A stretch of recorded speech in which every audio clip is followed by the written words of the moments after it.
Hi കൂട്ടുകാരെ, പുതിയൊരു വീഡിയോയിലേക്ക് സ്വാഗതം. ഇത് എന്താണെന്ന് മനസ്സിലായോ? കുറച്ച് പേർക്ക് മനസ്സിലായി കാണും. നമ്മുടെ സ്വീറ്റ് ഐറ്റമിലെ ഏറ്റവും പ്രധാനമായിട്ടുള്ള ഗുലാബ് ജാമുൻ തന്നെയാണ്. പക്ഷേ ഇത് നിങ്ങൾ ഉദ്ദേശിക്കുമ്പോഴത്തെ ഒരു ഗുലാബ് ജാമുൻ അല്ല കേട്ടോ അത്. കാരണം നമ്മൾ സാധാരണ ഗുലാബ് ജാമുൻ എന്ന് പറയുമ്പോഴത്തേക്കും നമ്മൾ പാൽപ്പൊടിയും മൈദയൊക്കെ ചേർത്തുണ്ടാക്കുന്നതും പിന്നെ സൂചിയിൽ നമ്മൾ ഉണ്ടാക്കിയെടുക്കാറുണ്ട്, അതായത് റവയിൽ. പക്ഷേ ഇത് അങ്ങനത്തെ ഒരു ഐറ്റം അല്ല കേട്ടോ.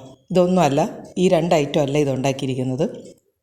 കാരണം ഇത് നിങ്ങളുടെ മനസ്സിൽ പോലും വരാത്ത ഒരു ഐറ്റം കൊണ്ടാണ് നമ്മുടെ മധുരക്കിഴങ്ങ് എന്ന് പറയുന്ന, അല്ലെങ്കിൽ സ്വീറ്റ് പൊട്ടാറ്റോ എന്ന് അറിയപ്പെടുന്ന ആ ഇത് കൊണ്ട് ഉണ്ടാക്കിയിരിക്കുന്നതാണ് കേട്ടോ. ഇത്രയും വീർത്ത് നല്ല ഗുണ്ട് മണിയായിട്ട് ഇരിക്കുന്ന ഒരു ഡെസേർട്ടാണ്. പക്ഷേ മധുരക്കിഴങ്ങിൽ നമ്മൾ സാധാരണ ഒന്ന് രണ്ട് കറികൾ വയ്ക്കുക, അല്ലെങ്കിൽ വേവിച്ച് നമ്മൾ പുഴുങ്ങിയൊക്കെ കഴിക്കും. പക്ഷേ നമുക്ക് മധുരക്കിഴങ്ങ് കൊണ്ട് വളരെ വ്യത്യസ്തമായിട്ട് പല പല റെസിപ്പികൾ നമുക്ക് ചെയ്യാൻ പറ്റും.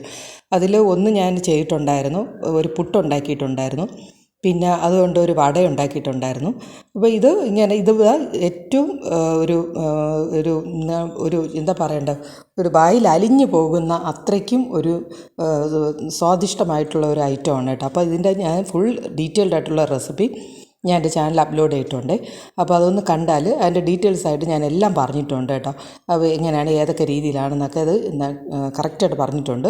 കാണുമ്പോൾ വളരെ ഈസി ആയിട്ട് നമുക്ക് തോന്നുമെങ്കിലും ഇത് നമ്മൾ ചെയ്യാൻ തുടങ്ങുമ്പോൾ ഇത്തിരി റിസ്കി ഫാക്ടറുള്ള സംഭവമാണ്. കാരണം വെച്ചാൽ ഇത് ഫ്ലോപ്പ് ആവാൻ കൂടുതൽ ചാൻസ് ഉള്ള ഒരു ഐറ്റമാണ് കേട്ടോ. അപ്പോൾ നമ്മൾ ശ്രദ്ധിച്ചാൽ ഇത്രയും ടേസ്റ്റി ആയിട്ടുള്ള വേറൊരു ഐറ്റം നമുക്കില്ല.